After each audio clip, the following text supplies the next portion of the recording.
Darwin, Pythagoras, Obama, Brian Stevenson, Zuckerberg, and you. So what do these people have in common? Well, I guess they have many things in common. But today, I'll be talking about how good they are at studying. You are so good at studying. How many times have you heard and said this in your life? How do you mean it? How do you interpret it? Well, many people tell me that I'm good at studying, and for various reasons. Some say that this is because I'm good at getting good test results, and some say that this is because I'm Asian. And I'm sure it's a stereotypically funny sight to see an Asian tell you that you're all capable of being good at studying. But I'm here to tell you what studying really is. So, when a person makes a statement, there's always a meaning behind it. And the person who receives it interprets it, different to the initial meaning or not. And this is similar to how we interpret and say the word studying. We've been told to think that studying is the process of gaining knowledge for academic purposes in educational facilities. And many of us believe that this is true. However, if we search up the definition of studying on the internet, it is the act of devoting time and attention to acquiring knowledge or investigating and analyzing a subject or situation in detail. So here's the big question. Since when did academics start coming into this? Why are we only looking at studying as a way of gaining knowledge through writing tests or making notes? Studying can be anything from surfing, bungee jumping, and paragliding to watching films, reading novels, and dancing. If we take the denotation that studying is the act of devoting time and attention to acquiring knowledge, it means that technically we have the potential to study in every moment of our lives. Frame the concept this way. Who knows the alphabet? Who has seen a tree grow? Who knows how to get to the IT center? So quite simply, in some way or another, we've acquired information on how to do these things or what they are. And so my point is proven. You're studying in every second in your life, whether you like it or not. Studying is endless, and there's no end to studying. However, and this is what everyone is doing in their lives. But if this is what everyone is doing, how do we deem someone to be better than another? This is like saying one is better at relaxing or having fun. But here's the biggest question. How do we quantify someone's ability to study? The statement, "You are very good at studying," seems to measure your ability to study to a certain set of standards. Studying doesn't necessarily have to be grasping a topic in math very clearly or reading literature novels for your syllabus. So, as I thought more deeply about this phrase, it wasn't technically wrong. What was wrong about it was how people perceived and saw it. You can say that you're good at studying, only that people mean to say you're really competent or good at what you do. And certainly, when you view it this way, you can always have different degrees of levels in studying. So let us go back to why we have those different degrees. I refer this to the equation of studying. Passion plus consistency plus efforts plus confidence plus limits give you good at studying, i.e., good at laughing, good at listening, good at loving, good at anything. Let us compare this equation to a car, and let's say you're the basic frame of it. But we cannot simply drive the basic frame of a car to a destination, can we? Now we need the other parts. Passion can be said to be one of your most crucial foundations to studying. And I'd say it's the fuel. The more you have, the farther you can go. You can usually see how significant passion is when you compare your grades at the end of the term. One of my favorite subjects is English, and my least favorite is physics. And not surprisingly, I've thus received rather appropriate test results for English. However, for every test and exam I've done, the results were not as fantastic as all my classmates expected them to be in physics. And the reason behind this is quite simple. It's the passion that drives you to work for things, and yet, many of us have the same experiences in different fields. Now that I've demonstrated how important passion can be, let us move on to consistency. And if we went back to the car analogy, I would tell you that your consistency is your brake and your accelerator.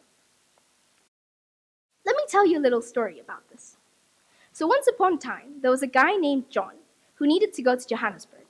So he left off, and on his way, he drove for 3 hours straight at a speed of 100 kilometers per hour.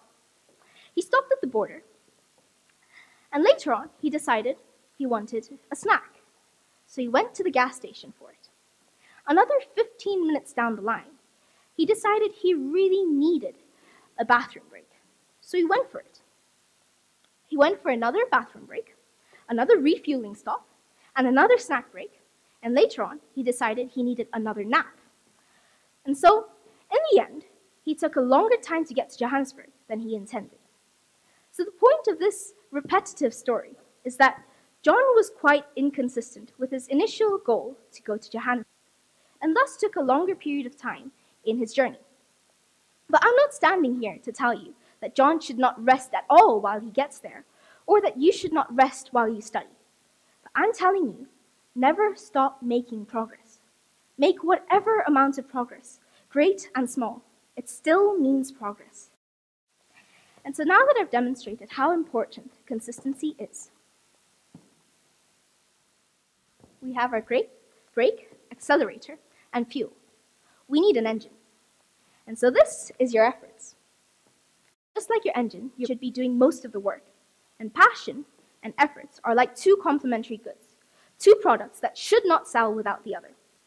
You cannot have a car with an engine and no fuel, and no engine but fuel. Your efforts won't be a blissful section of the journey. However, it's very necessary. And just because you have a burning passion and ambition for one thing, it doesn't mean that it's going to get you to where you want to go.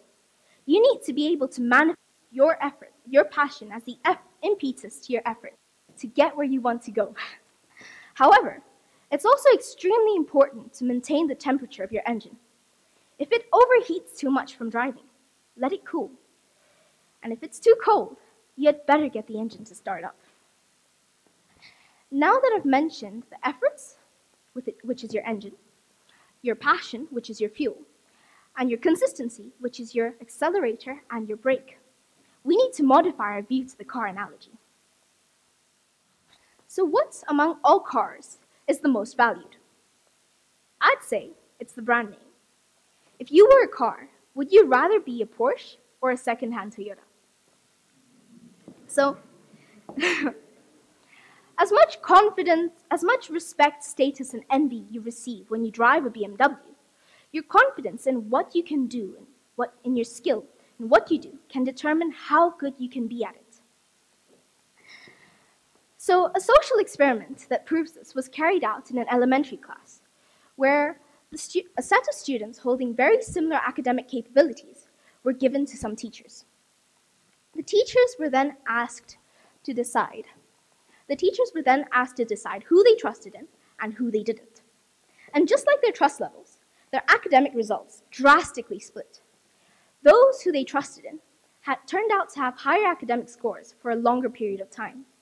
However, those who didn't turned out to have lower scores.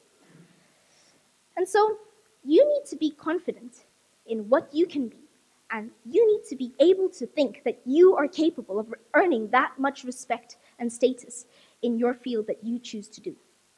That confidence is a very minute element, but it proves to be quite heavy in what it can influence. But I have to say, confidence isn't such an easy sector when you define confidence as arrogance. Here's the most simplest and crucial definition. If you believe that you'll most certainly excel in one thing, but you put no efforts in it, You're full of arrogance rather than confidence. So now, as you know the definition, you're more than capable of achieving confidence than arrogance. And lastly, the limits in our equation is our destination. The destination is actually something out of the car, but something crucial when you're driving to a specific place, because without it, you have nowhere to go. Thus, if you do not see your limits or your full potential, you are unable to challenge yourself, therefore quite lost and wandering in circles. Limits are something that you don't actually have. Limits are something that you decide if you see it in another perspective. You decide where you want to go, and frankly speaking, as long as you have enough fuel to get there, you will always get there. So set yourself your own limits. Venture into whatever and wherever you can do and go to.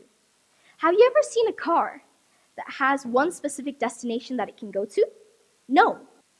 And so, get to your destination, and when you want to move further or go somewhere else, do so. But your initial limit that you set is not your final one. Now, we have the complete equation to studying. Now I can tell you that I'm good at studying. And this is not because I'm Asian or I get good test results. I'm good at laughing, I'm good at talking, I'm good at loving, I'm good at studying. Now I can tell you that you're all good at studying. That list I gave you at first holds everyone in here. You can never be measured against a certain set of standards because you were competent in your own way. But if you currently think that you do not have a thing that you want to do or be good at, think of it as a hard multiple choice question. Life's a test, and what you want to be and choose to be is just another question in there. So, similar to your tests, don't give up. Don't leave the question unanswered. Look at it again, think once more, and hold on. You never really have a set of right and wrong in this test, but there's always a set of answers that belong to you. Give it your all. Take baby steps. Apply the equation. You'll get there. And sometimes, when you simply don't know, take a smart gamble. You never know if that's the right answer. Thank you.